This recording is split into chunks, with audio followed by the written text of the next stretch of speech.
ஓம் ஸ்ரீ வராகி தாயே போற்றி. என் அன்பு குழந்தையே, நீ என்கிட்ட வச்சிருந்த உன்னுடைய வேண்டுதல்களை எல்லாம் இப்போ நிறைவேற்றிட்டேன். நீ ரொம்ப நாளா என்கிட்ட ஆசை ஆசையா கேட்டுக்கிட்டு இருந்த 2 விஷயங்கள்ல இப்போ விஷயத்த உனக்கு நிறைவேற்றி தரப்போறேன்.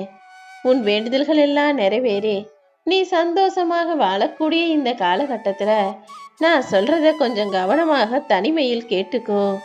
உன்னை தரம் தாழ்த்தி விமர்சிக்கிறவங்களும் வேணும்னே உன்னை குறை சொல்லி புறம் பேசுபவர்களும் நீ எங்க முன்னேறிடுவியோ, நீ நல்லா வாழ்ந்துருவியோன்னு பொறாமப்பட்டு உன்னை பார்த்து பயப்பட்டு தான் அப்படி குறை சொல்லிக்கிட்டு இருக்காங்க. இனிமே யார் உன்னை பத்தி என்ன குறை சொன்னாலும் கண்டுகொள்ளாம கடந்து போகக்கூடிய ஆளாக நீ இருந்து விடியேன்னு சொல்லவே. நீ ஒரு சிலரை நம்பிக்கை வச்சு அவங்க உனக்கு துரோகம் செஞ்சிட்டாங்களே நினைச்சு கவலைப்படாத. நீ எப்படியோ அவர்களை நம்பியதால் தானே அவர்கள் துரோகி என்பதே உனக்கு தெரிய வந்தது. இனிமேலாவது கத்துக்கிட்டதும் போதும் பாடம் பட்டதும் போதும்னு எல்லாத்தையுமே இனிமே யோசனை செஞ்சு கவனமாக விழிப்புணர்வோட நடந்துக்கோ.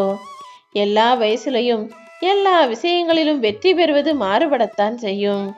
எனக்கு இதுதான் வேணும் அதுதான் வேணும்னு ஒவ்வொரு நாளும் உன்னுடைய வேண்டுதல்களும் பிரார்த்தனைகளும் இன்னும் இன்னும் அதிகமாகிக்கிட்டே தான் போகுது. நிச்சயமாகவே இப்போது இந்த வயசுல உனக்கு எது வெற்றி, எது உனக்கு சந்தோஷம்னு எனக்கு தெரியும். நீ எதிர்பார்க்கும் வெற்றியை தான் இப்போது உனக்கு கொடுக்க போறேன். 60 வயசுக்கு மேல ஆயிட்டதுக்கு அப்புறமும் எந்த நோய் நொடியும் வராமல் நிம்மதியாக வாழ்வதே ஒரு வெற்றி தான். 70 வயசுக்கு மேல யாருக்கும் பாரம் இல்லாம ஒரு அவசரத்துக்கு கூட யாரையும் கூப்பிடாம உன்னாலேயே உனக்கான வேலைகளை செஞ்சுக்க முடியறதும், சொந்த பந்தங்களோட கூடி பேசி மகிழ்வதும் ஒரு வெற்றி தான். 80 வயசுக்கு மேல யார் துணையும் இல்லாம தனியாகவே நீ நடந்து வெளியில போயிட்டு திரும்ப பத்திரமா வழி தவறி போகாம ஞாபகமாக வீடு வந்து சேருவதும் வெற்றிதான். இப்படி ஒவ்வொரு வயசுலையும் உன் வாழ்க்கைக்கான வெற்றிகரமான விஷயங்கள் மாறிக்கிட்டு இருக்கும். அப்படி இப்போது இந்த வயசுல நீ எதை பெருசா நினைக்கிறியோ, எந்த விஷயம் நடக்கல நினைச்சு கவலைப்படுறியோ அதை உனக்கு நடத்தி கொடுக்க நானே வந்துட்டேன் என் செல்லமே. எப்போவுமே நீ இந்த வராகி அம்மாவை தேடி வந்து என்னை வணங்கி எனக்காக விளக்கேற்றி எனக்காக பூஜைகள் செஞ்சு எனக்காக பிரசாதம் படைச்சு என்னை வழிபடுவது மட்டும்தான் பக்தினோ ஆன்மீகம்னோ நான் சொல்ல மாட்டேன். எப்போவுமே யாருக்கும் தீங்கு செய்யாம யாரையும் ஏமாத்தாம எல்லார் மீதும் அன்பு காட்டி பாசம் காட்டி நீயும் மன அமைதியோட நிம்மதியோட வாழ்வதும் கூட வாழ்க்கைக்கான பக்திகரமான விஷயம்தான். அதுவே கூட ஆன்மீகம் தானு புரிஞ்சுக்கோ. எப்போதும் நீ உண்மையா நேர்மையா நியாயமாயிரு. மனசளவுல நீ யாருக்கும் தீங்கோ கெடுதலோ யோசிக்காத.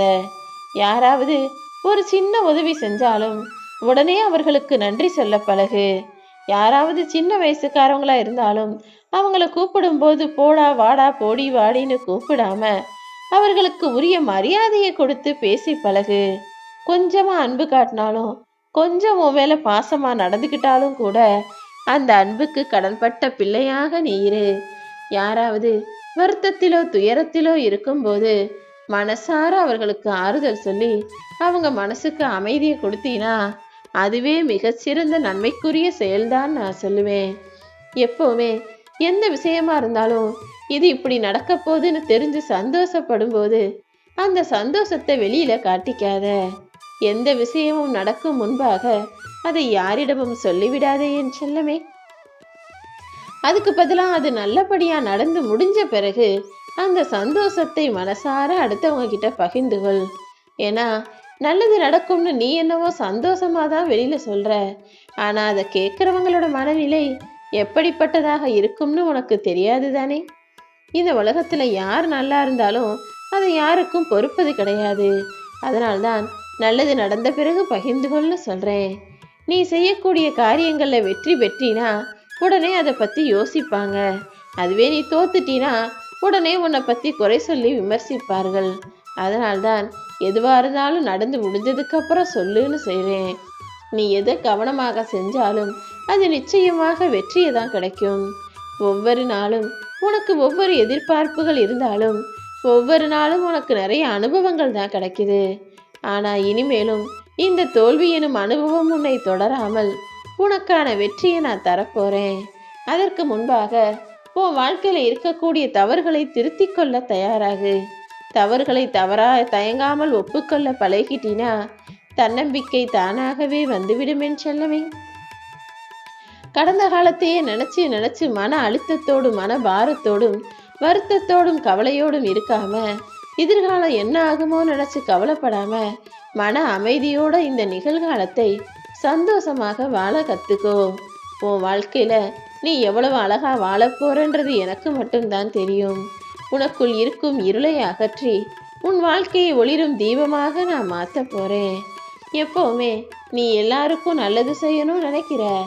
அப்படி நல்லது நினைச்சு யாருக்காவது நீ யோசனையோ அறிவுரையோ சொல்லும்போது அது சரியா நடந்துடுச்சுன்னா உடனே அவங்க அந்த பாராட்டை அவர்களுக்கு சொந்தமாக மாத்திக்கிறாங்க. அதாவது நீ ஒருத்தருக்கு ஒரு நல்ல ஆலோசனை சொல்லி அது அவங்களுக்கு நல்லபடியா நடந்துருச்சுன்னு வச்சுக்குவோம். அந்த பெருமையை அந்த பாராட்டை அவங்க உனக்கு கொடுக்க மாட்டாங்க. அதற்கு பதிலா நான் தான் எல்லாத்தையும் செஞ்சேன், நான் செஞ்சதற்கான பலன் இதுதான்னு தன்னைத்தானே புகழ்ந்து கொள்வார்கள். ஆனா நீ சொன்ன ஒரு விஷயத்துல ஒரு சின்ன தப்பு நடந்து போச்சுன்னாலும் உடனே உன் மேல பழி போடுறதுக்கு தயாராகும் உலகமாக இது இருக்குது. எப்பவுமே யாருக்கு அறிவுரை சொன்னாலும் யோசிச்சு சொல்லு. நீயாக எதையும் தேடி போய் சொல்லவும் வேண்டாம், பேசவும் வேண்டாம். அதிர்ஷ்டங்கிறது உன் கைகள்ல இல்ல, ஆனா முயற்சிங்கிறது உன் கைகள்ல தான் இருக்கு. அதிர்ஷ்டம் உன்னை கைப்பிடிக்க தவறினாலும் முயற்சி உனக்கு கை கொடுக்க தவறாதுங்கிறத புரிஞ்சுக்கிட்டு எப்போதுமே முயற்சி செஞ்சு முன்னுக்கு வரக்கூடிய ஆளாக நீ இரு. உன்கிட்ட எல்லாருமே நல்லா பேசுவாங்க, சிரிச்சு பேசுவாங்க. ஆனா நல்லா பேசுறவங்கெல்லாம் பாசம் வச்சிருக்காங்க, அன்பா பேசுறாங்கன்னு மட்டும் நீ தப்பா நினைச்சிடாதே என் செல்லமே. நீ இந்த உலகத்தில் யாரையுமே நல்லவங்க நினைக்க முடியாது. ஏன்னா எல்லா மனிதர்களும் 2 முகத்தை வச்சுக்கிட்டு ஒரு முகத்தை மட்டும்தான் உன்கிட்ட வெளியே காட்டுறாங்களே தவிர இன்னொரு முகத்தை அவ்வளவு சுலபமாக வெளியில கொண்டு வர மாட்டாங்க. நீ ஒரு விஷயத்த தெரிஞ்சுக்கணும். எதுவுமே உயர பறக்குதுன்னா, உதாரணத்துக்கு அந்த பட்டமே உயர பறக்கிறதுக்கு காரணம் அந்த பட்டத்தோட வடிவமோ அல்லது அதனுடைய வண்ணமோ அதனுடைய அழகோ கிடையாது. அந்த பட்டம் விடுகிறார் அல்லவா அதை இயக்குபவர். அந்த பட்டத்தை விடுபவர் செய்யக்கூடிய முயற்சியும் அவர் படக்கூடிய பயிற்சியும் தான் அது நல்லா பறக்கிறதுக்கு காரணமா இருக்கு. அதே போலதான் உன் வாழ்க்கை உயரணும்னா நீயும் சரியான முறையில் பயிற்சி செய்து முயற்சியை மிக பெருசா செஞ்சாலே நிச்சயமாக வெற்றியை பெற்றிடலாமேன்னு செல்லமே. சுற்றம் சூலம் சொந்த பந்தம்னு அடுத்தவங்களுக்காக நீ ஓடி ஓடி வாழ சுழன்று கொண்டே இருப்பதை விட உனக்கு பிடிச்சதை செஞ்சுக்கிட்டு உன் வாழ்க்கையை உனக்காக வாழ்ந்து விட்டுப்போ. ஏன்னா நீ இந்த உலகத்துல உன் வாழ்க்கையை சந்தோஷமா வாழ்றதுக்காக தான் பிறப்பெடுத்திருக்கிறாயே தவிர அடுத்தவர்களை வாழ வைக்கணுன்றது கிடையாது. முதல்ல நீ நல்லா இருந்துட்டு அப்புறமாக அடுத்தவர்களுக்கு செய்ய வேண்டியதை செஞ்சா போதும். கிடைக்காததை நினைச்சு என்கிட்ட நீ கண்ணீர் விட்டு கவலைப்பட்ட. ஆனா உனக்கு எத்தனையோ சந்தோஷங்களை நான் இந்த உலகத்துல கொடுத்திருக்கேன்றதை மறந்துட்டு கிடைச்ச சில வெற்றிகளுக்காக ஏன் நன்றி சொல்ல மறந்து போய் விட்டாய்? உன்னை விட கஷ்டப்படுறவங்களும் உன்னை விட பிரச்சனையில இருக்கிறவங்களும் இந்த உலகத்துல நிறைய பேர் இருக்கும்போது நீ இந்த அளவுக்காவது சந்தோஷமா இருக்கிறியே நினைச்சு இந்த பிரபஞ்சத்துக்கு நன்றி சொல்ல பழகு. நீ தடுக்கி விழுகவும் மாட்ட, தடுமாறி தடமாறி போகவும் மாட்ட. ஏன்னா உனக்கு துணையாக இந்த வராகி அம்மா நான் இருக்கேன். நிச்சயமா நீ எதிர்பார்த்த விஷயங்களில் எல்லாம் உனக்கான வெற்றியை கொடுக்காம நான் ஓய மாட்டேனேன்னு செல்லவே. உன்னை யாராவது ஏதாவது குறை சொன்னாங்கன்னா அவர்களை நினைச்சு நீ வருத்தப்படவோ அல்லது அவர்கள் வார்த்தைகளை நினைச்சு நீ வேதனைப்படவோ வேணாம்.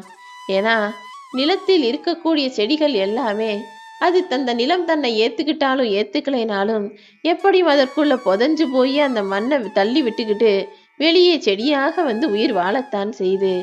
அப்படி இந்த உலகத்தில் இருக்கக்கூடிய மனிதர்கள் உன்னை ஏத்துக்கிட்டாலும் ஏத்துக்கலைனாலும் நீ அவர்களோடு ஒன்றுக்கு ஒன்றாக பிணைந்து கொண்டு முன்னேறி முயற்சி செஞ்சு ஜெயிச்சு தனியா நிக்கணுங்கிறது தான் என்னுடைய ஆசை.